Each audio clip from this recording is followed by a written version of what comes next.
최근 자유민주 세력 안에서 여러 가지 뜻깊은 소식들이 전해졌습니다. 저는 서울 종로 출마를 국민들께 보고 드렸습니다.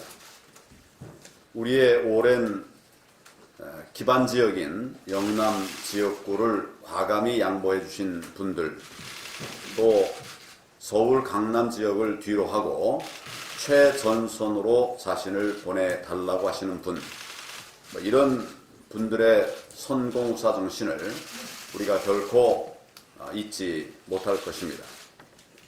모두가 상식의 승리를 향한 감동의 드라마입니다. 어제 새로운 보수당 유승민 보수재건위원장은 합당과 총선 불출마에 대한 소신 있는 입장을 밝혔습니다.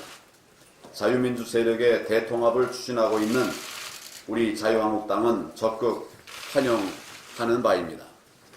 제안하신 신설합당에 대해서는 통합신당준비위원회를 통해서 추진하고 있습니다마는 조속한 시일 내에 정당 간의 협의도 마무리하도록 하겠습니다. 또한 통합신당추진위원회에서 최종 결론을 내릴 수 있도록 최선의 노력을 다하겠습니다. 우리는 그만큼 간절하고 절실합니다. 언론이 공개한 울산시장 부정선거 공수장이 말해주듯이 지금 대한민국은 문재인 정권에 의해서 사정없이 유린당하고 있습니다.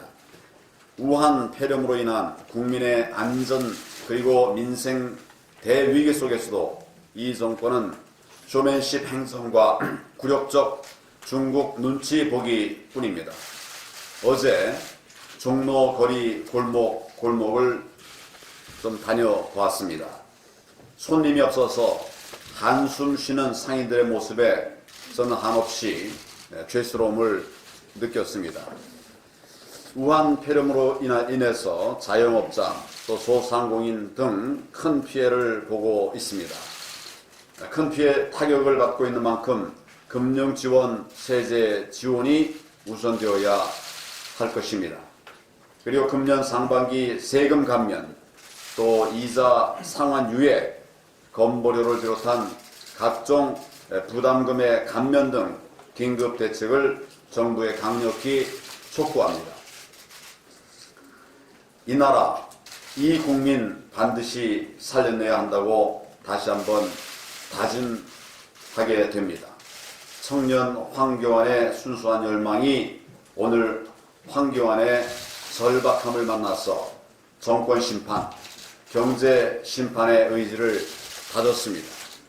친문 기득권 세력들이 노골적으로 우리의 도전을 깎아내리고 통합을 비아냥대고 있습니다. 혁신과 통합의 위력을 잘 알기 때문입니다. 그래서 우리를 폄하하고 있습니다. 총선 패배와 함께 민심의 재판이 시작될 것임을 누구보다도 잘 알기에 발버둥치고 있는 것입니다. 그러기에 우리의 승리는 시대의 명령입니다. 우린 반드시 아름답고 정의로운 승리를 이루어낼 것입니다. 더 강한 혁신, 더 큰 통합으로 자유민주 시민들께 희망을 드리도록 하겠습니다.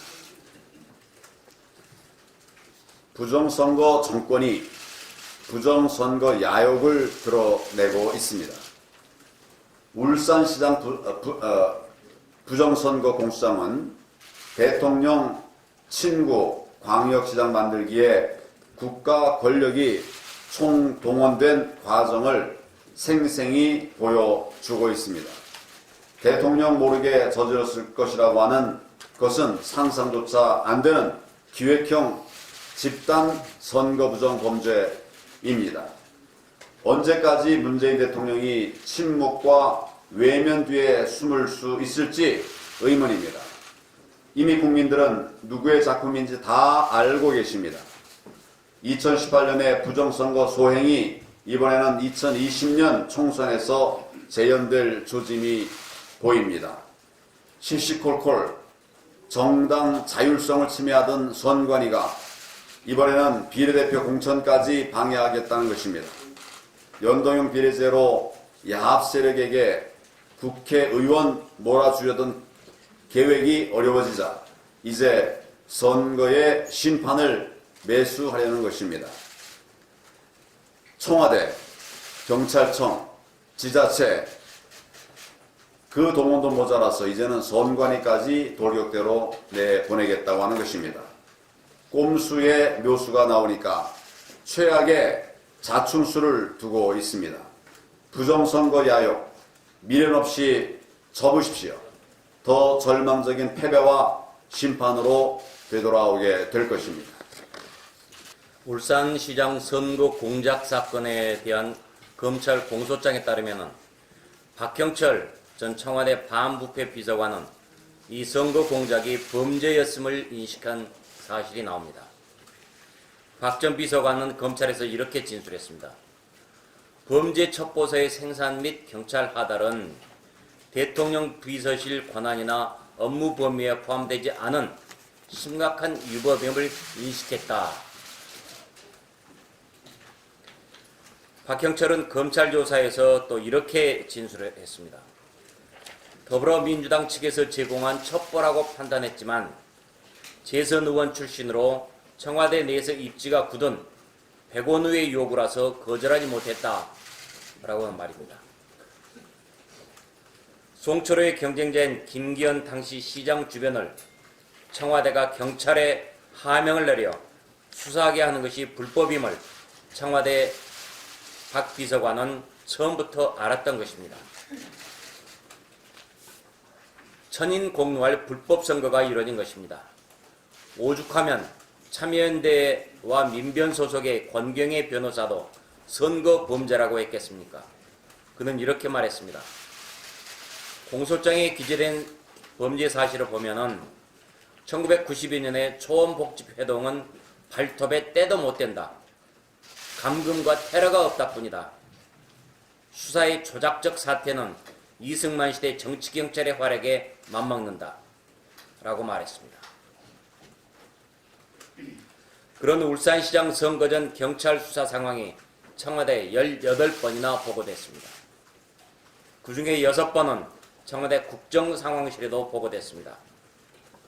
당시 국정상황실장은 대통령의 복심이라 일컬어지던 윤건영이 맡고 있었습니다.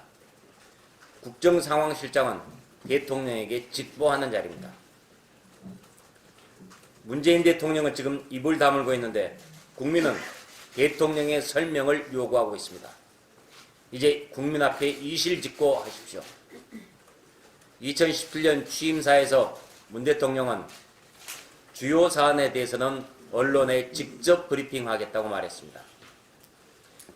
자신이 한 말에 대한 약속을 지키시기 바랍니다. 손바닥으로 하늘을 가릴 수는 없습니다.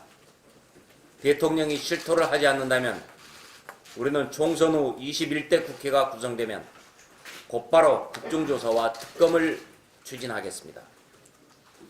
그걸 통해 문 대통령의 연루 사실이 조금이라도 나온다면 대통령에 대한 탄핵을 추진할 것입니다. 대통령이 선거 공작에 관여했다면 국민들도 당연히 탄핵을 외칠 것입니다.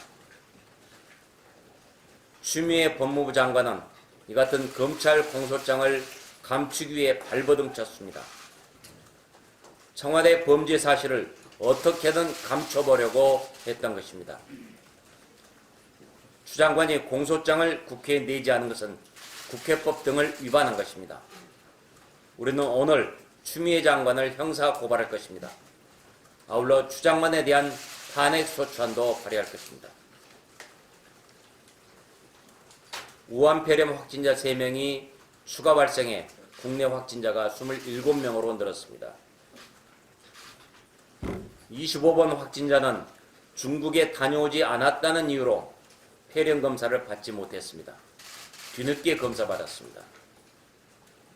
같은 가족인 26번, 27번 확진자는 후베이성이 아닌 광동성에 2달 넘게 체류하다 지난달 말에 귀국했습니다.